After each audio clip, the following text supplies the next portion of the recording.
Thank you very much. So my name is Dr. Stephanie Insiadosu. I am the founder of Yapa Germany. It's so nice to be here to be representing a project like this, because how can a project like this, be in existence without having all the professionals? So at this point, all the shout out and a thank you to the medical teams who are here. Half of the medical team, I know them, and we have about 90% of the medical team who have joined here from Yapa Germany, some of them that I met also through the organization. So I founded this organization, and I think back then the whole idea was more of how to bring professionals together. And I'm so happy today that not only coming together to be representative for as a Black community, to be a role model for the young one, but also to promote projects like these when it comes to our health in our community. We know that there is about 750,000 Africans living in Germany, as a matter of fact, and we are having significant death rates. And a project like this plays an important role. So I'm happy to represent Yapa Germany, and of course as a professional to have these benefits for our community. Thank you very much for the good job.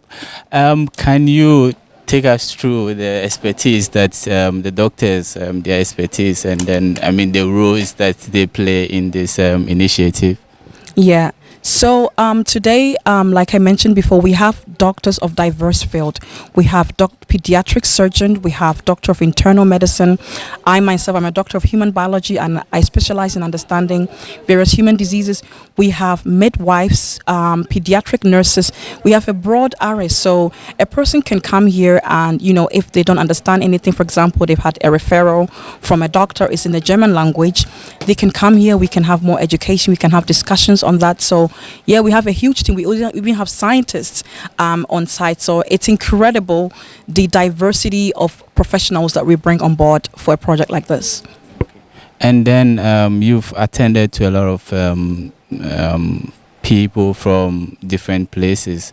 What do you say that it is, the frequent kind of sickness or illness that African community is becoming popular in our community? And then what do you think that we should pay attention to as an Africans?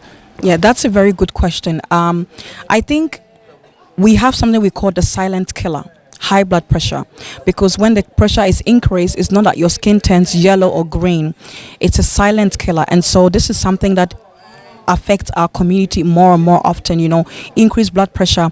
Back then, I was giving a speech at church when it came to health education, telling people that if we imagine the human body, it's like a car with several screws, right? And sometimes one screw might not work, and then the car is still functioning. But at some point, the car would just not work at all. That's how the human body works. They give us signals. And so people having high blood pressure, they have also red flags. They are seeing things that maybe they might overlook. They know. And I'm screaming and I'm shouting out to people and telling people that if you have red flags, you are noticing things in your human body. Maybe it could be in your urine. You may notice something. Do not ignore these warning signs, because it has to do with your health. The silent killer is the high blood pressure. In other terms, hypertension is one of the most common in our community. So when it comes to that, I can only emphasize on that. Yeah. And then what advice do you have for people out there, Africans out there who, work all long hours without having time to check all these things? What do you have to tell them? In everything, there should be a break. I was just saying as part of my speech that I did earlier on in the education session that sometimes people have warning signs and they said, oh, let me go to my part-time job. I will go later. Oh, no, if I don't go, maybe my 4-arbeiter. No, your health matters. Your health is your priority and you should take care of it. So whenever you notice signs, you should go. And I know people work so many hours, working hours, they don't see the physical thing it's doing to them. There's so much internal damage. There's so much mental damage, internal exhaustion that is causing. So we urging everybody, people taking on extra hours that they're not supposed to work. We've heard about the news, people even faint and go unconscious so many times. So please pay attention to your body. Don't exceed the things you cannot do. If you're feeling tired, don't go extra over your tiredness, because that can cause several consequences for the human body. Do the team has someone who also speak to them when they come, in terms of what you are saying, that they need to also take care of their health whilst working and then eating and everything? Does the team has anyone doing this also? Yes, so we do have somebody who does health education. That's a section in mobile clinic. So a person might come not understanding, what do I eat? What is the, doctor said I have high cholesterol level. What are the good oil? What are the bad oil? Can you teach me about low density lipoprotein, high density lipotriglycerides, and all that combination? So we do have a section of a team that is equipped with this knowledge that can educate these individuals. So, what is your thought about this initiative? What do you think can be done to make it even bigger than what we see today? Yeah, there's a lot more. So I think in everything, funding is essential. So as we are doing this, and today we did have donation kit there that some people who saw could give something, but looking at the capacity, and today we are giving a free medication. We could buy more medication and give it to people. In order to do that, we need more funding. So we need people to see the good initiative and support it and fund it for us. So funding is essential for this project. And then what about the human resources also? Do you want to appeal to Africans out there, not particularly from Ghana, Africans from different professionals from different countries? What is your appeal to those people? Yeah, so it's an African project, and so we are calling out on all people of African descent to come. We have people who speak French, different languages, so we should all come together as one so we can help ourselves.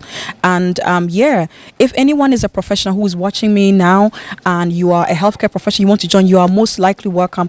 I manage the medical team as part of the mobile clinic, so I can leave my contact. You can get in touch. If you're a nurse, you're a midwife, maybe you're a scientist, or you just want to help out when we go to an outreach like this, you're most likely welcome.